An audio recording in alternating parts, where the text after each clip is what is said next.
Times change. The marketing landscape changes. One thing that's been solid as a rock for decades is email. For scaling brands, we find that 65% of revenue in Klaviyo comes from buyers. And on a 7-day last click, we find that customer retention is 10 times more cost-effective than ads. Conversion rate optimization is even more cost-effective. Translation: if you aren't doing email, SMS, and CRO, you're spinning your wheels on new customers and spending way too much to drive revenue. Unfortunately, with the growth of e-commerce and the onslaught of email, Gmail and Yahoo are making it harder than ever to reach the inbox. The cheapest customer is the customer you already have, so if you need help with this mess, come to pallethouse.co, fill out the lead form, and ask to speak to me directly. In the inbox late night, glowing screen, see the light. Email, everything feels alright. Double your revenue with no ad expense.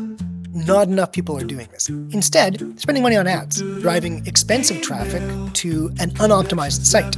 If you are not running tests always, I guarantee your site is not producing the revenue that it could be.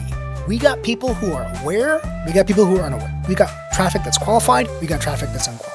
How are we going to, with one site, address both of those and optimize both of those, increase the rate at which both of those purchase?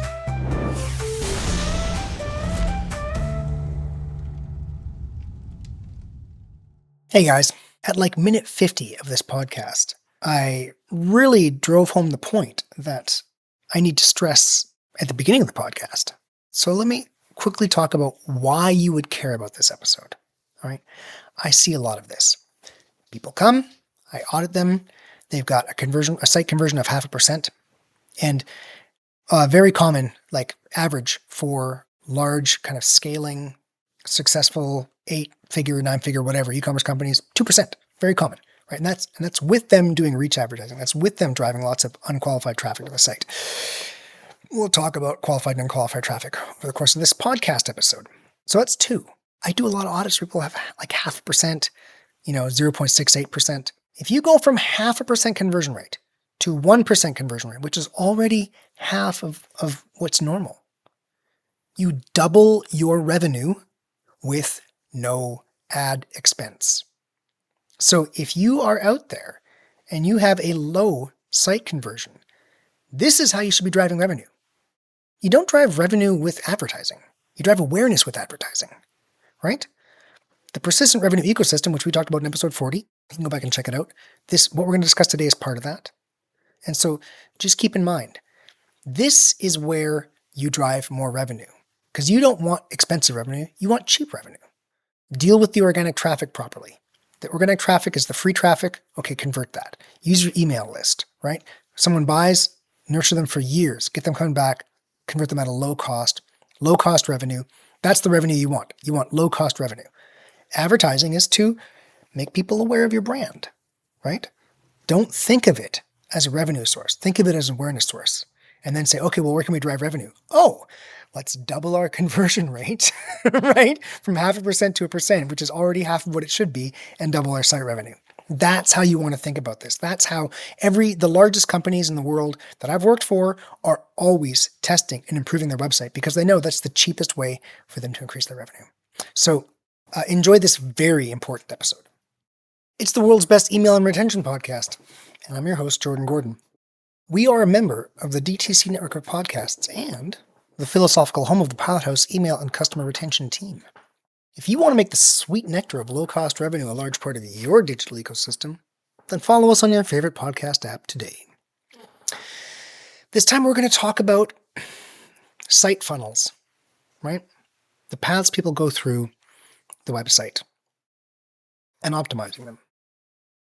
This is an important episode. I mean, if anybody listens to this regularly, I know I talked to some people who are clients and they listened to before they came, and they're like, yeah, listen to you on the car, on the drive to work and stuff like that. So I know there's some people who listen to this because they're long episodes, who listen to this that way. If you've been listening, you might have heard me a ton of times be like, oh, this is episode 40. Go back in episode 40, right? The persistent revenue ecosystem. This is part of the evolution of that concept. So There are some visuals on this, but it's not like design visuals. It's not like the nice, beautiful Filson type episodes. It's just, we're going to talk through everything. So you don't need the visual elements. But if you do want to go back and analyze this a bit, you can go back to the visual elements. An important part of what I'm doing on the pod is boiling the complexities of what we do in email retention and now CRO down to a simple format so that it can be conveyed to you, my beloved audience out in audience land, so you can use it for yourself, right? And you're going to take these things, and adjust them for your business. And so what I've done here is I've boiled down quite a bit what we do for site iteration in a way that I can explain it to you. And, as you all know, this podcast is in many ways a passion project for me after a career in e-commerce. And I hope that, if you're an executive out there, maybe you got someone in your team who needs a little nudge. Here's an episode you can show them. If you are, an aspiring kind of email retention manager, this is probably, I would hope this is the most important podcast for you to be listening to. I don't know of any other pods that offer this kind of strategic level of information. I mean, it's, mostly just a lot of tactics out there. But if you don't have the strategic framework, then you're going to apply your tactics in the wrong place. That's what strategy is, how to make decisions to apply limited resources. So you know what? A website? Oh my God, how many things could you have to change on a website? So many, right? There's so many things that you could do on a website. How do you figure out where to apply your limited resources to get the most benefit on your website optimizations? That's what we'll discuss today, and it is part of that persistent revenue ecosystem that we first kicked off on episode 40. First, we need to bring together some thoughts that I've conveyed to you over the recent kind of weeks and months on site iteration, on testing and improving a website. Bring them together in one format to help you understand how these things all relate. And then we'll apply it to some very specific and important funnels that work for, I would say, a brand with a limited number of SKUs. And what I mean by that is like, look, if you're selling 2,000 unique SKUs a month, this probably isn't the framework. We're going to do a different framework for that. But this would be, we see a lot of people who come to us, and we work with a lot of brands who, they sell something, they sell widgets, and there's different sizes and different colors, and some of the widgets make a noise and some don't, and you're like, okay, yeah, we sold 60 SKUs in the last quarter or something like that. This kind of works for that because those kind of brands have hits. They have some SKUs that are really, really powerful and drive a lot of business. We can focus on those. These brands who are like, yeah, we sold 2,000 unique SKUs or more. That's actually more where I came from in my e-commerce journey. I started out at a Books, actually, which was a book database. It got bought by Amazon. And there were, at the peak, like 175 million listings. It was a listing service. It was the largest listing database on the planet for a long time. So, yeah, Oracle. Yeah, and in that case, the funnels are different. In fact, the whole game is product discovery. That's the whole game is discovery, right? And making things as flat as possible, right?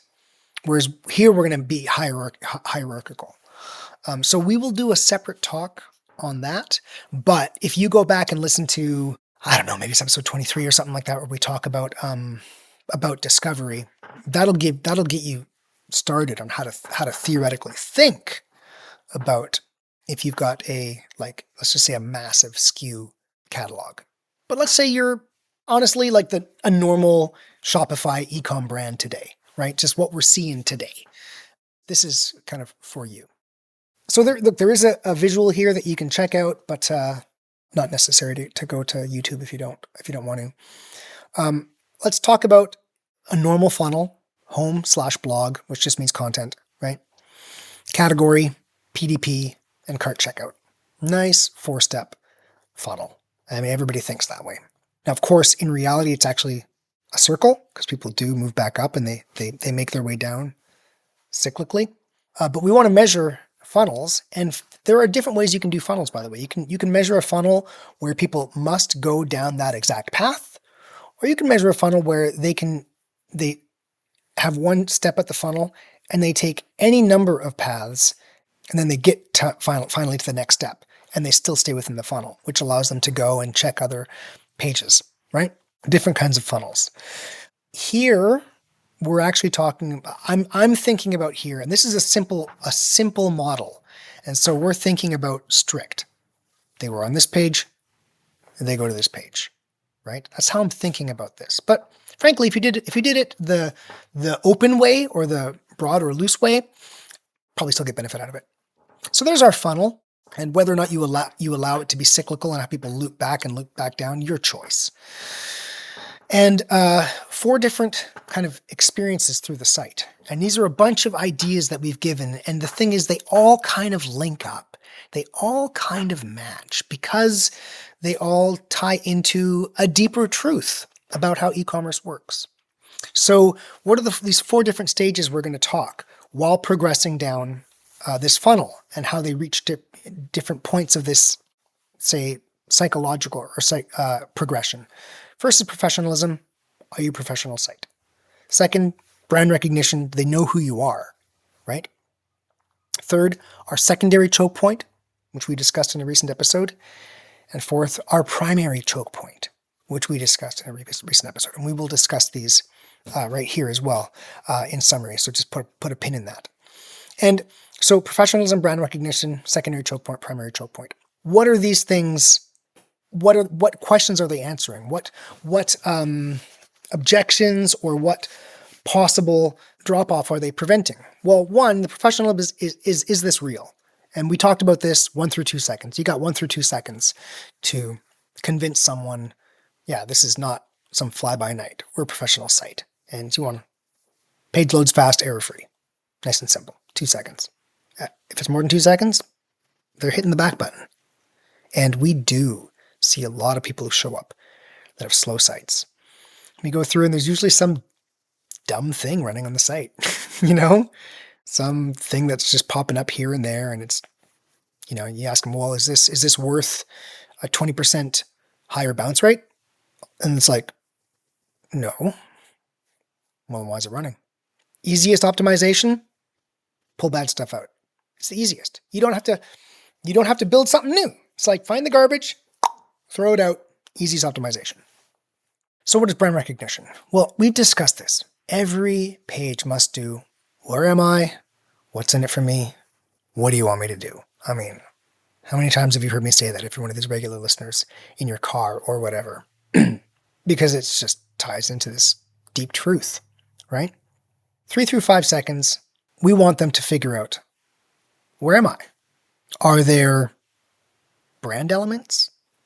Are there some best sellers that tell them it's not just, where am I is not just brand recognition. It's also like, oh, I see some jeans. Good. I was looking to buy jeans. This is clearly a jean store. And I'll convey this. I mean, if you go back and listen to all the last episodes in the last month or two, you'll hear these kind of 3 models we're going through. And there's obviously nuances when you look at it exactly as that model. But then when you try to put them all together, yeah, we got to massage it a bit.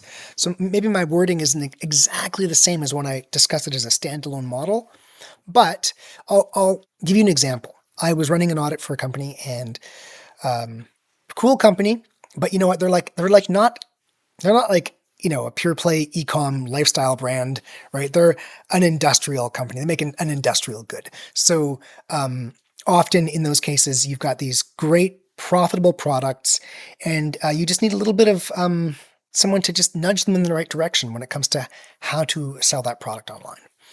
And so I checked out their homepage, and it had their branding and stuff. And the full above the fold, it was a takeover of another brand. So they were featuring another brand below their branding because it was another brand in their kind of network of brands. And obviously somebody at corporate was like, hey, we want to push this, right? It's within our brand kind of, and not saying you shouldn't push one of your other brands on your site, but the way they did it completely failed. Where am I? Not only because it was another brand, but because they didn't even show above the fold any of the products that someone would have gone to that site to buy. because they were pushing another brand that sold another kind of product. So this kind of where am I, right? Which is both brand recognition, but also just like, am I finding something here that I'm even looking for, right? So let's say 3 to 5 seconds. And that's, by the way, why you shouldn't do your pop-up in the first 5 seconds, because they're still figuring out in the first 5 seconds, do I even want to be here, right? Like, is there even something here, right, that I want? And this one is also rather simple. We're looking for brand elements. We're looking for bestsellers, right? Depending on where you are. It gets really interesting as you progress further down, right? And of course, all of these, like I say, I've got like a visual here, but which you can check out. But a lot of this is just kind of intuitive, right? It start getting pretty interesting when we get to secondary choke point. And as we discussed, secondary choke point is the place on the site, other than the primary choke point, that garners the most attention from traffic. The primary choke point, of course, is the thing someone must click to progress. Like classically, you must click the add to cart button on the PDP to get something in your cart. That's the choke point. That is a crazy choke point on your site. The secondary is, okay, what else on that PDP are they paying attention to? You want your secondary choke point to be generally, like I say, what's in it for me? So our second stage was, where am I? Our third stage is, what's in it for me? Right? This is where we're going to, depending on where they are in this kind of funnel, we may, at the very top, we're talking about brand promise for sure. I mean, trust content, depending on how important it is to expose them. If it's a brand that, if it's a new brand, or if it's a big ticket item that's shipping online, $3,000 trampoline you're buying online, maybe trust content moves up, right? So maybe you're mixing your trust content with your brand promise, right?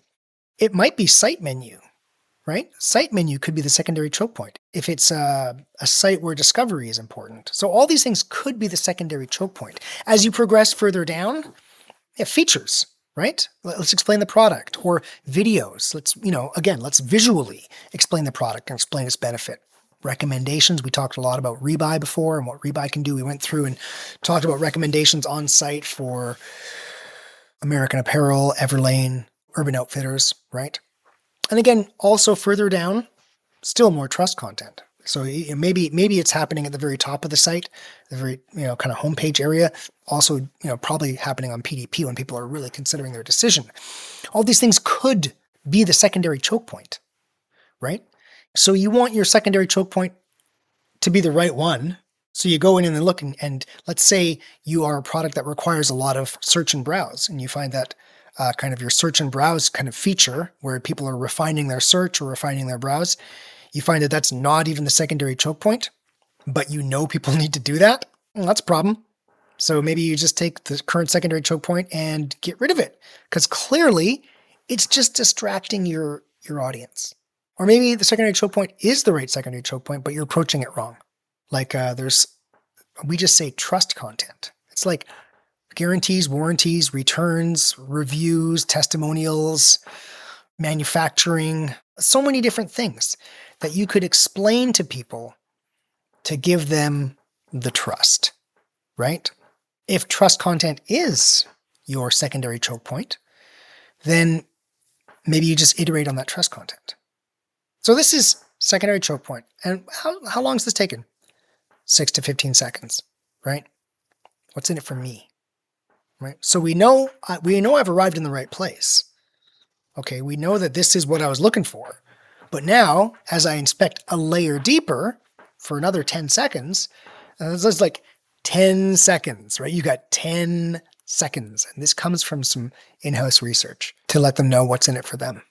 And then your primary choke point. What do you want me to do?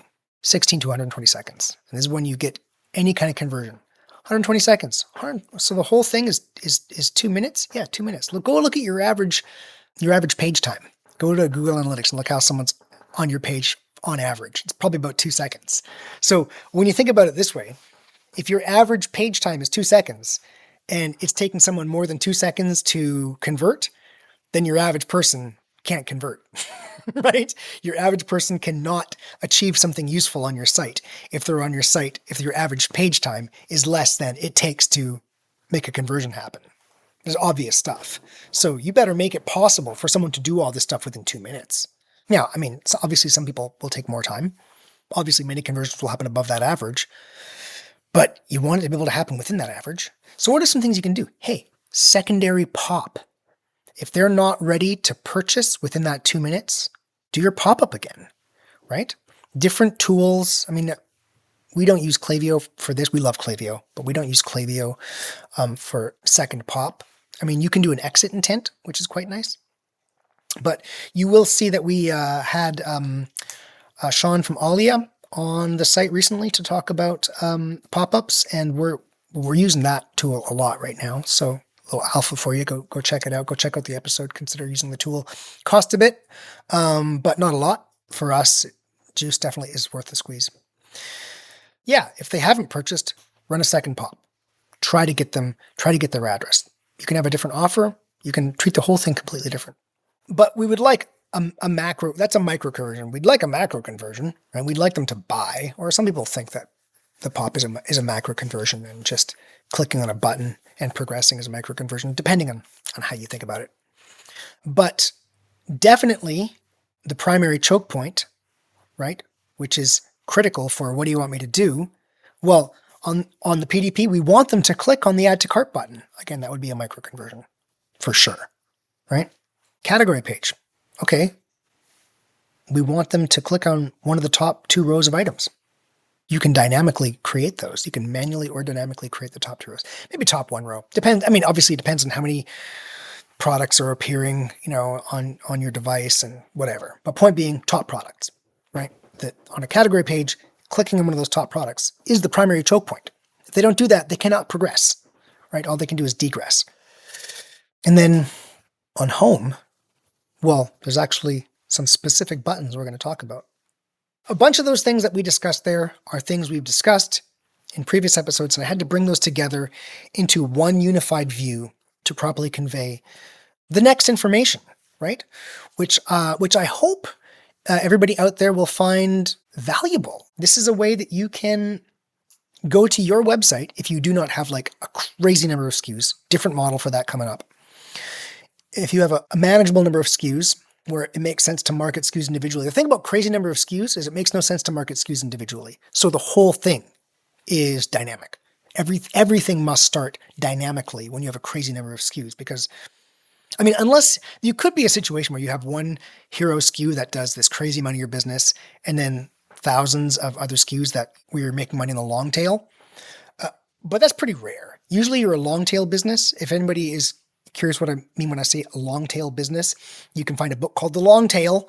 And it's kind of long ago, there were a lot of companies that were like listing companies that would take, because there weren't that many websites a long time ago. So you would take other companies, other brands, and put them on your listing service. And there still are companies like that, of course. And we've been working with a great listing service recently. And it's like just memories of days of yore for me. But now it's so easy to launch your brand online that now rather than only going through a listing service, you're kind of launching your own brand. Obviously, most classic listing service is Amazon, of course, right? Anyway, if you've got this crazy number of SKUs, yeah, this whole model must start with dynamic merchandising. Whereas here, we're assuming you've got a manageable number of SKUs where it makes sense to market individual products. You can make specific funnels and try to improve results on specific funnels rather than dynamic to dynamic funnel, right? Which I'm excited about talking to you about in future. Okay, let's progress here. First, just a quick point. We gotta center ourselves around 2 different kinds of traffic that your site's gonna get. And we gotta think about these 2 kinds of traffic and where and what to do with these 2 kinds of traffic. One is high volume, less qualified traffic. And the other is low volume, more qualified traffic. That's usually what you've got. You've got a lot of traffic that's lowly qualified, so they don't really understand what's going on. And you've got a little bit of traffic that really understands what they're doing on your site and what they might want there. If you're in a situation where you've got high volume, high qualified traffic, that's awesome. And that can happen, but it's probably like, hey, I tried a Super Bowl ad. You know what I mean? It's probably fleeting. So look, your homepage, and your blog are dealing with both, right? So the top of this funnel is dealing with both high quality, less qualified, and low quality, more qualified, right? So it has to be built to do both those. And if you look at a recent DTC podcast episode I did with Eric, we talked about whatever, the Japanese clothing brand.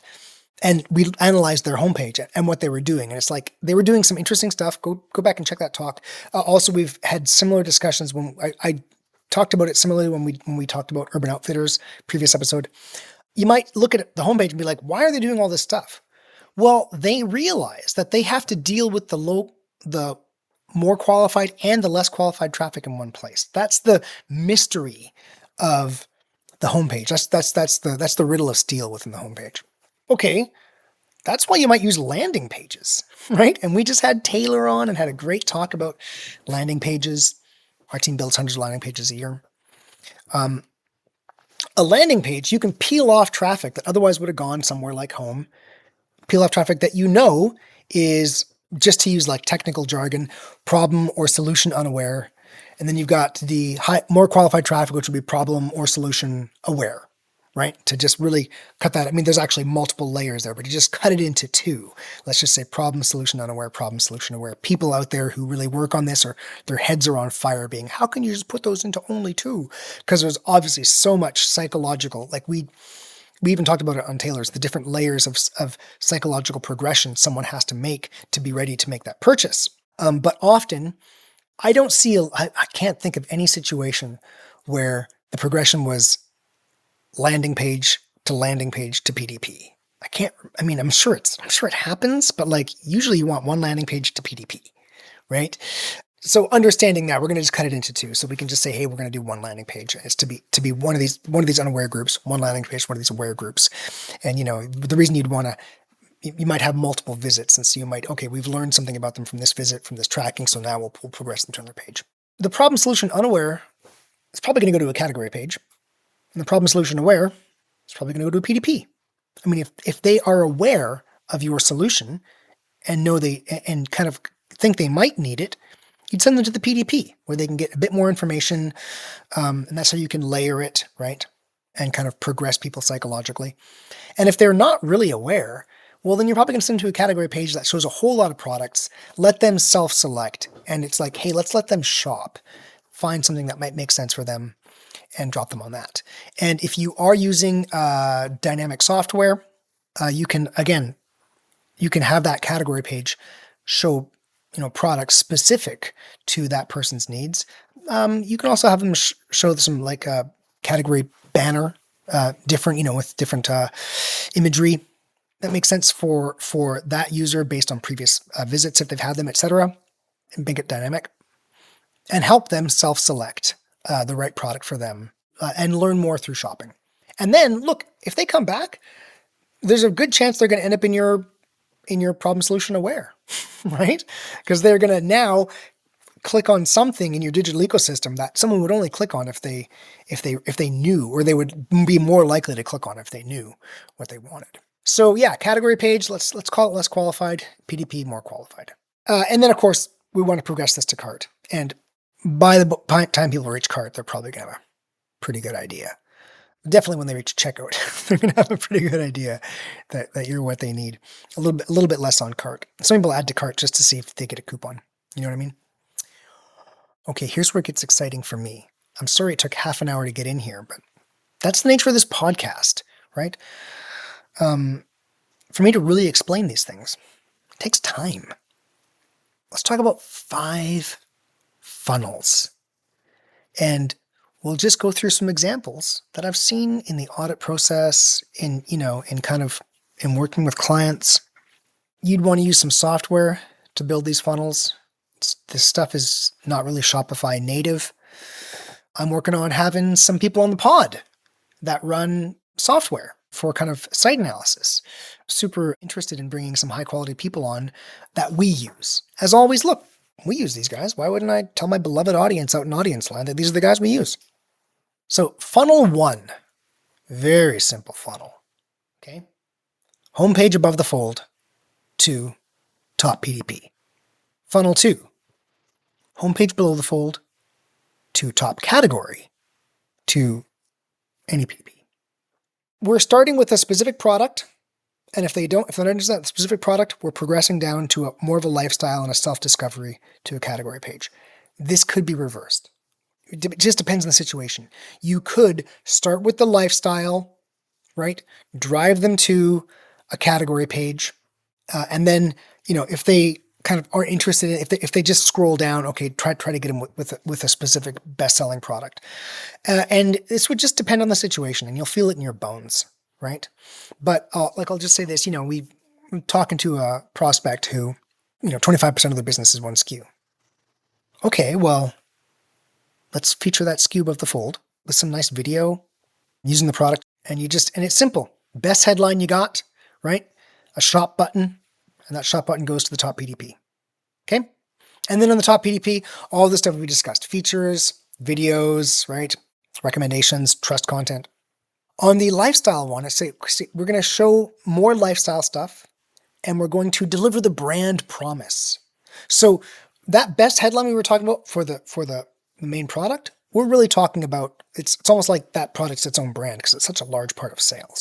So the headline is, this is tricky. This is where you really get into it. You need to talk about the benefit of that product specifically and have it relate to the overall brand promise. And then you got to do it in a very short number of characters because you could have incredibly low qualified traffic hitting your homepage, as we just discussed. And this is the art of copywriting. This is the art of headline writing. And when someone writes a really good headline, you're like, damn, you nailed it. Especially if they can make it funny, or just kind of not necessarily funny, just resonate, right? Make it kind of like build plays on words in there that relate to other aspects of life. Oh man, right? So you got to get that headline. That's one of the most important things above the fold on that homepage is that headline, right? It tells the story. And then they're going to click the button, go to that top PDP.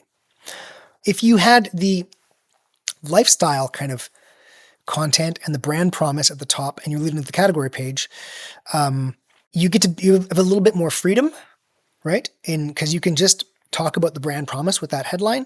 You're going to have the lifestyle content and you're going to say something and there's going to be a button and that button leads to a category page. The thing is, that one has another click before you get to a PDP.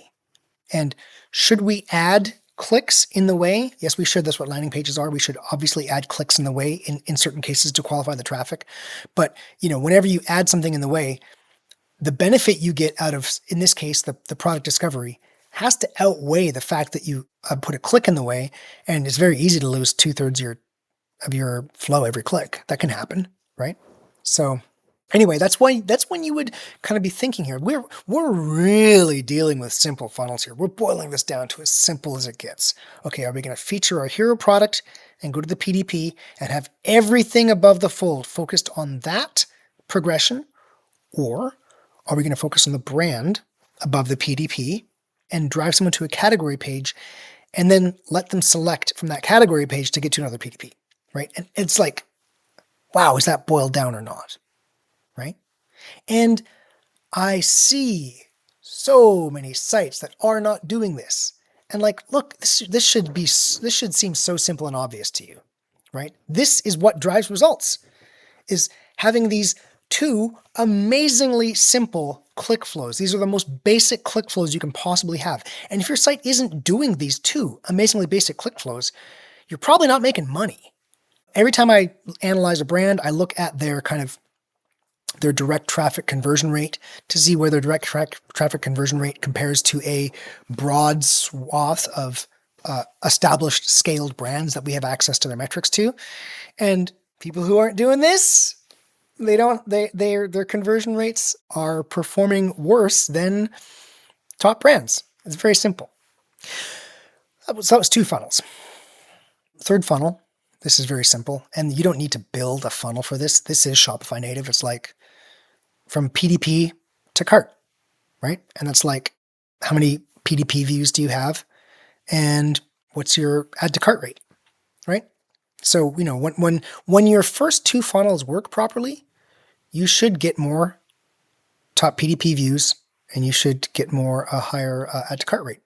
But that said, you may want to, even though you can just kind of infer this funnel through native Shopify functionality, of course, you can build the funnel too. Maybe trickier if you got, the more SKUs, the more trickier it is to build as a specific funnel rather than just inferring natively. So there are two more, but the two more are an alteration of funnel 1 and 2 that we just discussed from the homepage. So let's just talk about this one, and then we'll do these three, and we'll do the other two, which are just alterations or versions. So what's important to analyze? What portion of your business are funnel 1 and funnel 2, right? Because why did we pick homepage? Because homepage gets so much traffic, right? Homepage gets a ton of traffic, right? People are going directly to your top PDP through search. That's certainly happening. And sometimes maybe they'll get to a category page if you've got a really well SEO'd page through search. But if they're going right from, search or whatever to your PDP, well, that's funnel 3, right? And of course, you got to work on improving funnel 3, and that's just optimizing your PDPs, doing the testing that we just discussed. Also get them to load fast. We use a tool to make PDPs load lightning fast. So if someone's got a slow site, it's like, okay, well, we can refactor your whole site, or we can just peel off your top 4 PDPs, make those load lightning fast, and get some benefit out of that right away. That's how you would approach funnel 3. But then if what you're doing from home is not properly progressing people to those PDPs, then your strength is only from search, people landing organically on those, right? So since so much organic free traffic lands on homepage, the benefit is getting people properly to those pages from home. There's so much traffic there that you want to just go in there and find the nuggets, right? The gold in them there hills. So take these three funnels, funnel 1 and funnel 2. What portion of your site business is going through funnel 1 and funnel 2? The more of your business is going through funnel 1 and funnel 2, the more benefit you get out of optimizing those funnels, right? If funnel 1 and funnel 2 are not a large part of your business, one, it's possible to do 2 more, right, on your home. It's possible, and then you get at what we showed, which was these really long home pages with so much going on. I did that with Eric from the DTC podcast, the whatever Japanese clothing site. There's so many different things on that homepage. Yeah, because they've got so much site traffic. Their homepage gets so many visits that they're like, okay, clearly funnel 1 and funnel 2 is not going to be enough. We're gonna run more funnels so we can capture a larger share of our business, right? Also, like if we look at funnel 1, funnel 2, and funnel 3 as a share of your business, well, keep in mind, no one's getting something in their cart without clicking on add to cart in funnel 3. So it should be 100% of your business. Unless we think about, remember we discussed a funnel can be strict or loose, right? It can be tight or loose. If it's tight, they must go from the PDP to the cart checkout. If it's loose, they can go from the cart, from the PDP and, check this out, loop back, go read FAQs, and then progress. So if you look at this as tight, so tight funnel 1 to funnel 3, tight funnel 2 to funnel 3. Again, if you're getting a little bit lost here, there's a visual that you can go check out on YouTube. If you're looking at that as tight, well, then it's not going to be 100%. And you can get an idea for how many people are progressing through this exactly. And this is what you want. You want people to progress through these 3 very simple funnels exactly, so that there's no excess clicks going anywhere else, because that's where people get lost, and that's where people just close the window and say, hey, maybe I'll check this out tomorrow, because they're asking all these questions, and then they don't check it out tomorrow. Of course, they're busy walking their dog or whatever. So you want them to progress through these funnels exactly. So you can say, well, how much of our business is people going through these 3 funnels exactly? Again, the greater the share of your business going through these, the more the benefit you get out of optimizing these. And so if it is small, that's what we're reaching. That's where, okay, well, wait a second. And what is small and big? I'm not going to quantify that for you right here, but I'll just say, if you're feeling it's quite small, then that's where we'd move to this other format, which is dynamic only. Okay, really quickly, let's round this up by talking about a couple of other funnels. the other two that I want to go through with you. And that's with the landing pages that we discussed, right? So remember, we talked about a landing page for people who are problem solution unaware and people who are problem solution aware, which again is a mass simplification. So remember, what did we do to the top PDP on the homepage version? Well, if it was a bestseller, it was going to top PDP. And if it was going to the category page, it was lifestyle and, more focus on brand promise and higher up the awareness funnel, right? Again, we're trying to boil this down to as simple as possible. So some of you out there can apply this to your own business and get some benefit out of wasting an hour of your day listening to the world's best email retention podcast, right? Okay, take the top aware page and drive that to the top PDP. Take the top unaware page and drive that to the top category. The same top category and top PDP that we dealt with in the last slide in our discussion. So a couple things. One, let's just see if we can beat the homepage. Might be one way to approach this, right? Can we peel off traffic we were otherwise going to send to the site and send it to a landing page? Also, not many media buyers want to drive traffic right to the homepage. They want a custom experience. But, so this is a way to okay, we're going to give because we're paying money for that traffic. So we're going to give a specific experience and drive them to the top category page and use the homepage for the organic traffic to that top category. So you're kind of segmenting by channel, and you are also, you can split test those. Makes sense to run 2 different landing pages, see which one explains to people the best, progresses them through the awareness funnel the best. And you know that by the funnel progression, right? And I apologize, we didn't discuss this, but what are the important points when we talk about these funnels? Volume and conversion. So again, how many people are going funnel 4, for instance, they're on the top aware landing page and top PDP. Well, how many people are on the top aware landing page, funnel 4, and how many people click on the button? How many of those people click on the button to go to the top PDP? So volume and rate. You want to get very simply 2 numbers, the volume, which is page views or sessions or whatever it is that you're measuring, and the rate, which is clicks on the primary choke point on that page. So we use a tool that allows us to very easily run 5 pages against each other. And there's things that you can do too. There's tools you can use out there to run 5 pages against each other to the same kind of, say, top category page or top PDP, and try all the different angles you would use, right? And of course, from there, let's just say we were doing 2. Each of those 2 could have 4 or 5 different ads on Meta. I think, you probably want to have a bank of 15 different ads running on any one campaign these days. There's been a recent Meta change out there that wants big banks of ads. I don't fully understand that. We're a post-click kind of service, but our partners up funnel at Pilot House have a firm understanding. If you have any questions about that, feel free to fill out the lead form and talk to someone who's an expert in Meta. So last point here is build some landing pages, right? Build some landing pages, but plug them in so they mirror this exact same funnel 1 and funnel 2.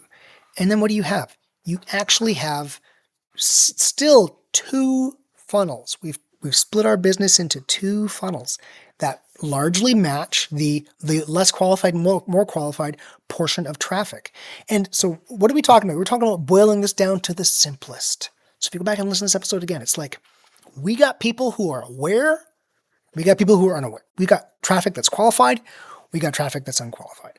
How are we going to, with one site, address both of those and optimize both of those, increase the rate at which both of those purchase, right? And so we're just creating more entry points into those exact same 2 funnels and leading to funnel 3. And funnel 3 is, probably ultimately you must optimize funnel 3. So what does that mean? That means putting time into your PDPs is time well spent, right? So, definitely put lots of time into your PDPs.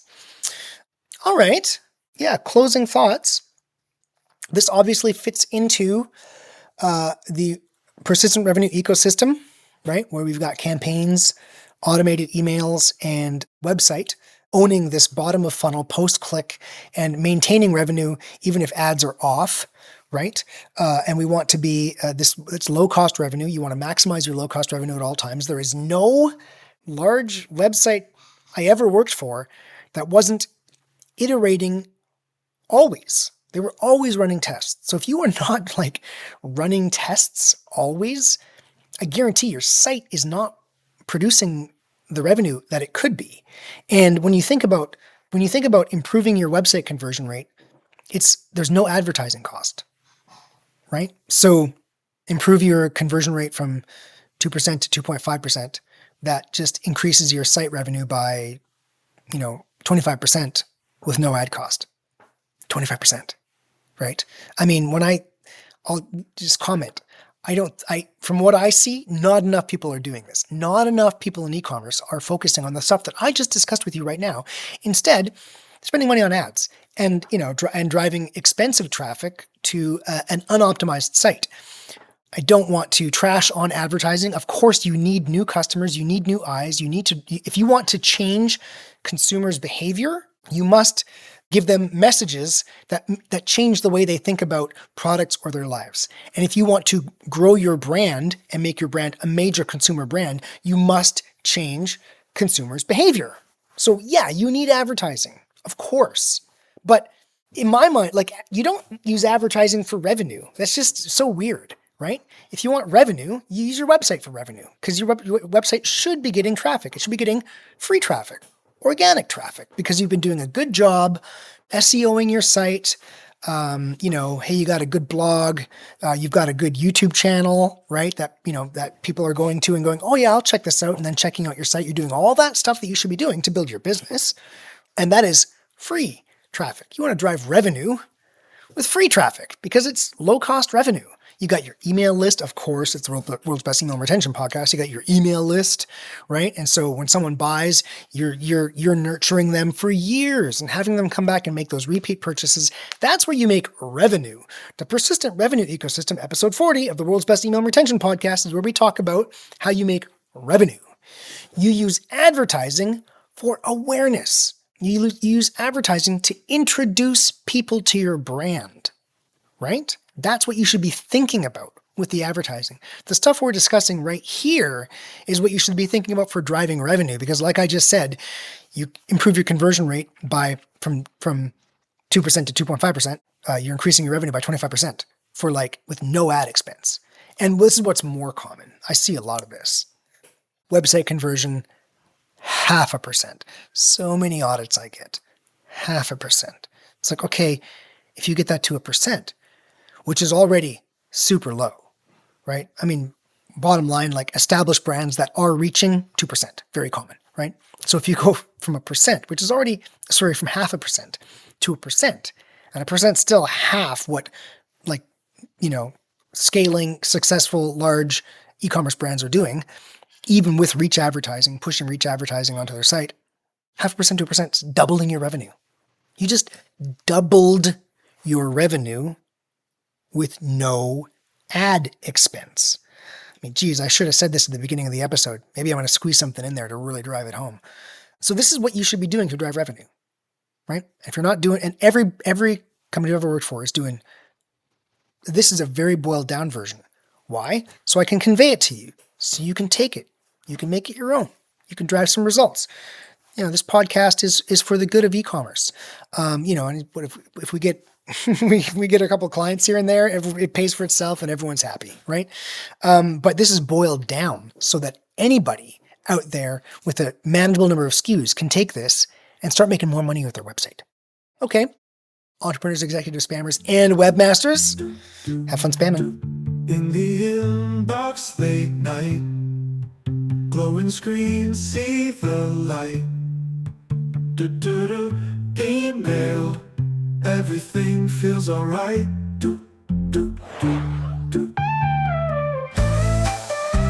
Hey entrepreneurs and spammers, remember, you can't scale without email, and the cheapest customer to acquire is the customer you already have. So please subscribe to the World's Best Email and Retention Podcast and learn how to make low-cost revenue a big part of your digital ecosystem.